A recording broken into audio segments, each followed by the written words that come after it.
निवडणूक ही 1 दिवसांवरती आली असल्यामुळे भाजपचे नगरसेवक हे आज सहलीला जाणार आहेत। उद्या एकाच वेळी सर्व नगरसेवक हे महापालिका सभागृहामध्ये महापौर आणि उपमहापौर पदाच्या निवडणुकीसाठी येणार आहेत। त्याआधी पक्षाच्या सर्व नगरसेवकांची बैठक घेतली जाणार असून पक्षाचा व्हीपही बजावला जाणार आहे। भाजपकडे 72 नगरसेवकांचं संख्याबळ असल्यामुळे भाजपची एखादी सत्ता आहे, तरी देखील दगाफटका टाळण्यासाठी सर्व नगरसेवकांना एकत्रित ठेवण्याचा भाजपनं निर्णय घेतलेला आहे। महापौर पदासाठी हिमगौरी आडके तर उपमहापौर पदासाठी मच्छिंद्र सानप यांनी अर्ज भरलाय।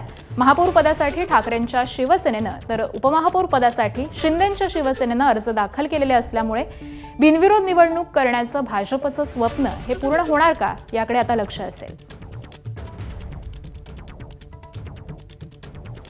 तर नाशिकमध्ये भाजप विरोधामध्ये निवडणूक लढवलेल्या शिवसेनेचे सत्तेत सहभागी होण्याचे प्रयत्न सुरू आहेत आणि त्यामुळे उपमहापौर पदाच्या एका जागेसाठी तिघांनी अर्ज दाखल केलेत।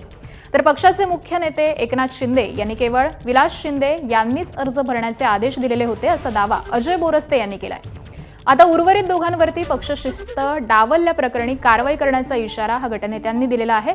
तर एकनाथ शिंदे यांनाच विचारून अर्ज दाखल केल्यामुळे महानगर प्रमुख प्रवीण तिमदे यांनी या सगळा दावा केलेला आहे। त्यामुळे आता भाजप पाठोपाठ शिंदेंच्या शिवसेनेत देखील पदासाठी रस्सीखेच सुरू असल्याचं दिसतंय। माननीय एकनाथ शिंदे साहेबांचा आदेश आहे।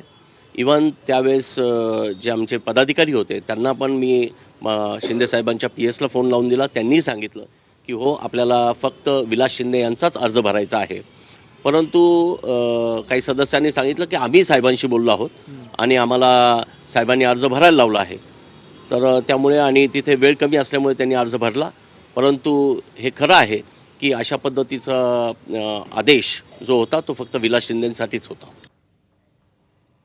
सांगली महापालिकेच्या महापौरपदी भाजपचे धीरज सूर्यवंशी तर